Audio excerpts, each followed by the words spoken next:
Good. It's time now for Johnny Dollar. I have a call for you from Hartford.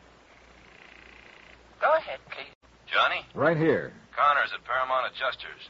Say, what was this wire, Johnny? You serious about denying liability to Mrs. Henderson? I sure am. I think it'll bring the whole thing out in the open. This is pretty serious. Have you got any concrete evidence that Henderson's death wasn't accidental? Jim, I have a copy of the coroner's inquest. Concrete evidence that Mrs. Henderson lied under oath. She said her husband was drinking the morning he died. Everybody here believed he was a little crocked when he fell out that hotel window. I've got proof that he didn't have a drink that morning. What proof? No bottle in his room. No bottle brought there. Nothing. What do you say? Don't make a move, kiddo. I'll get the first plane.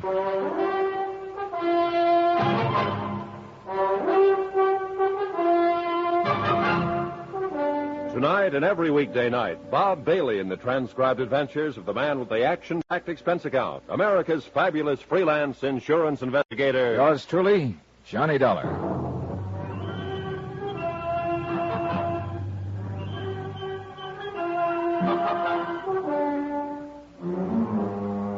Expense account submitted by Special Investigator Johnny Dollar to Paramount Insurance Adjusters, Hartford, Connecticut. The following is an accounting of expenditures during my investigation of the Henderson matter. Sheriff Holton agreed that there was enough of a doubt about the circumstances prior to George Henderson's accidental death to warrant an official re-examination of all the facts. He promised me the police would start an immediate investigation. That was all I needed. I knew Mrs. Henderson would be re-questioned and that the pressure would start to build up. 14 hours later, when Tim Connors arrived in Culver, I had some pressure of my own. Well, Johnny, what? Well, the best thing we can do now is move in. Deny liability on the grounds that the accident is not proved. I suppose Mrs. Henderson sues us. All right, let her. Then the burden of proving that her husband's death was accidental would be on her. Look, Tim, contrary to her testimony under oath, Henderson didn't have a drink that morning he died. All right, she made a mistake. He had a heart attack, got dizzy, and tumbled out of the window. He wasn't drunk. Oh, don't talk nonsense, Tim. Listen to me. Mrs. Henderson was ready for the coroner's jury a couple of days ago, and she was ready for my questions when I saw her yesterday. The only one she wasn't ready for was you a few days ago when you phoned her long distance. You said she hung up on you. Well, she half apologized to me for that, but it was because she couldn't think of anything to say. Well, maybe you're right. But suppose he did die accidentally, and suppose it is a just insurance claim. I tell you it isn't. And the fact that she made a mistake testifying about him having a drink can... Hey, Johnny, do you have anything else? 3 things: instinct, experience, and statistics. Pauline Henderson's a young woman. She married a wealthy older man. With him out of the way, she has all his money and all her youth. All right, I'm going to phone the company as soon as I can find a phone. Tell them I'm working for evidence, and the best way to get it is to bring Mrs. Henderson out in the open. File a complaint against her. What charge? Suspected murder. Oh, no, Johnny, that'd get us in all kinds of trouble. Remember the drink, Tim. Henderson didn't have the drink. Now, we'll have to have more than that. I'm sorry, Johnny. All right, I'll get you more.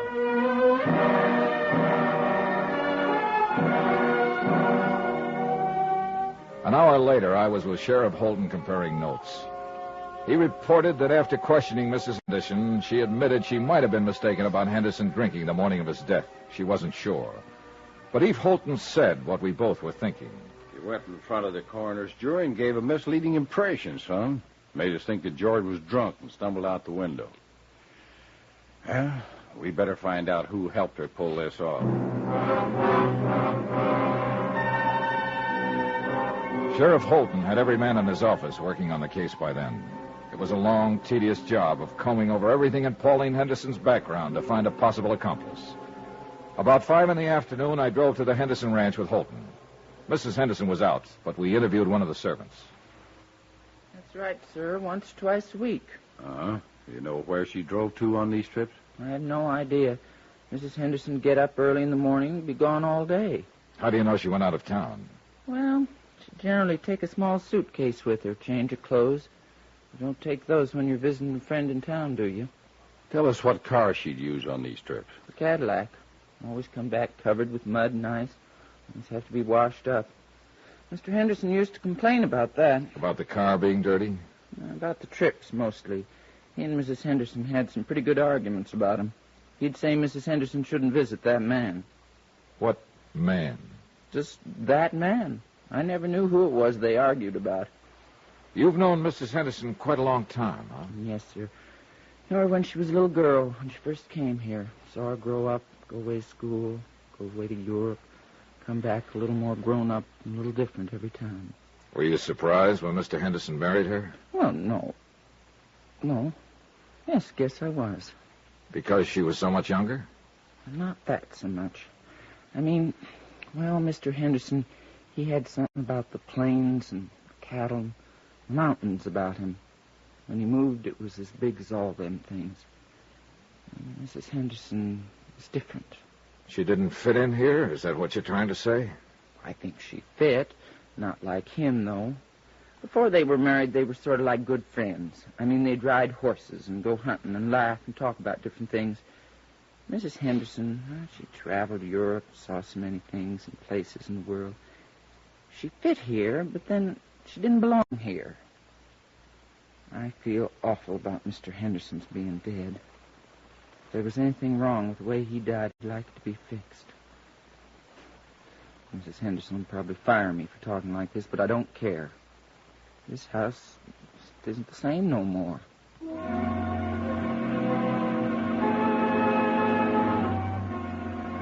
By the time we got back into town, Sheriff Holton's boys had discovered the names of 3 men who had been seen at various places around Culver in the company of Mrs. Henderson.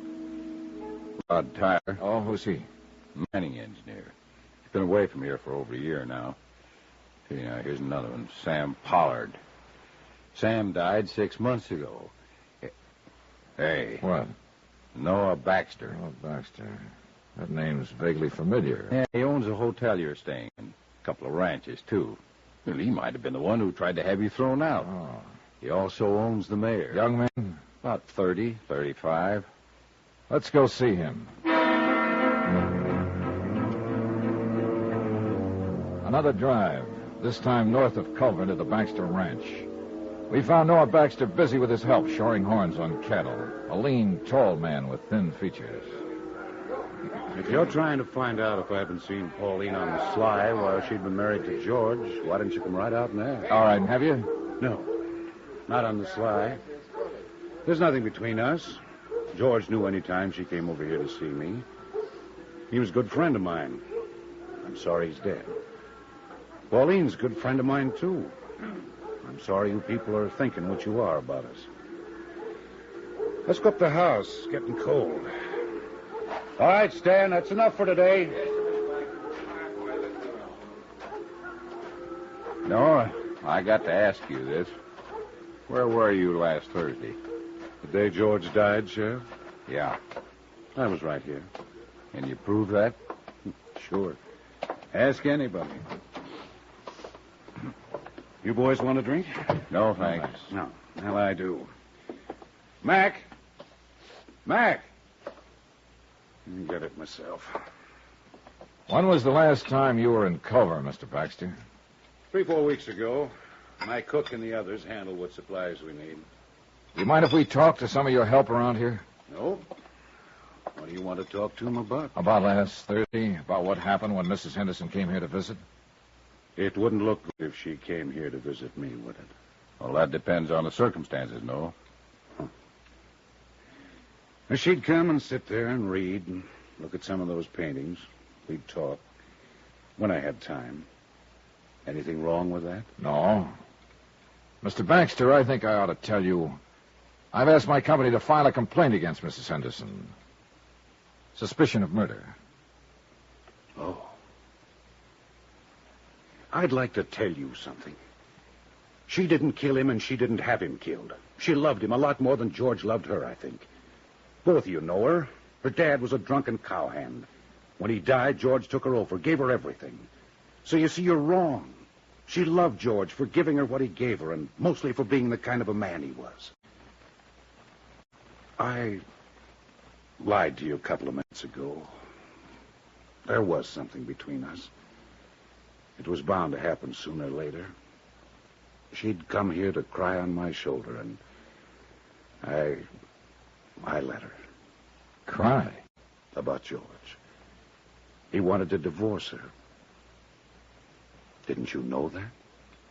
I had the idea it was the other way around. You're all wrong. George raised her, educated her, made her into a woman, and then he married her. And she wasn't what he wanted at all. You know who George wanted to marry? Mattie Knickerbocker, the schoolmarm. Go on. Oh, there was nothing between George and Mattie, but there would have been if he'd lived. What about you and Mrs. Henderson? Yeah. The thing that was between us was that I wanted her. She didn't want me, but I wanted her. I was glad when she told me about the divorce coming up. I really think she would have listened to me. But she wanted to be married to George. She really loved him. Sure you don't want one of these? No. No. And I really loved her. I went to see George last Thursday at his hotel. You know why? To tell him to go back to Pauline. Yeah, because I knew what he meant to her. You can talk to my people around here. They'd lie for me and say I was here last Thursday all day. They'd tell you that Pauline never came to see me. They'd lie right down the line for me. But, Mr. Dollar, I can't let you get up that complaint and take her in. One of my trucks was taking some beef to the hotel last Thursday. I rode in with the driver and went in the back way. I went right up to George's room to talk to him. Pauline had just left. I wanted to talk to him about the same things I've been telling you. I didn't want to hurt him. I loved him, the same as everybody loved him. When I got to his room, he wouldn't let me talk at all. He was mad that I interfered. He tried to swing on me. I shoved him once. He went out the window. That's all. I killed him.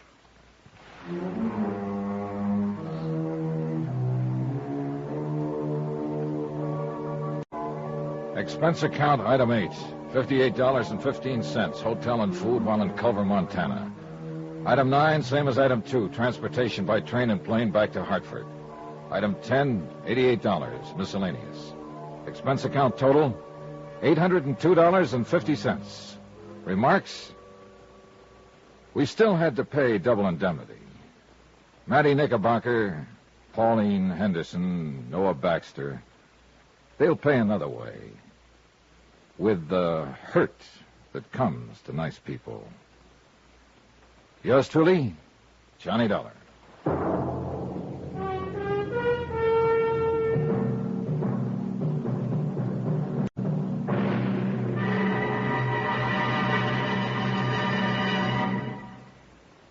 Remember, there'll be another exciting story beginning next Monday night. Next week, a real mystery, complete with plenty of action, a beautiful blonde, and a killer lurking in the shadows. Join us, won't you? Yours truly, Johnny Dollar.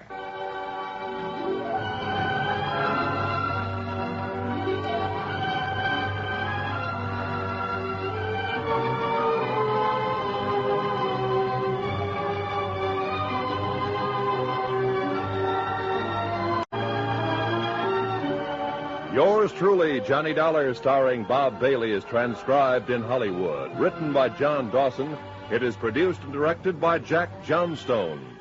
Heard in this week's cast were Lillian Baeff, Irene Tedrow, D.J. Thompson, Herb Ellis, Marvin Miller, Forrest Lewis, Bob Bruce, and Russ Thorson. Musical supervision by Amerigo Marino.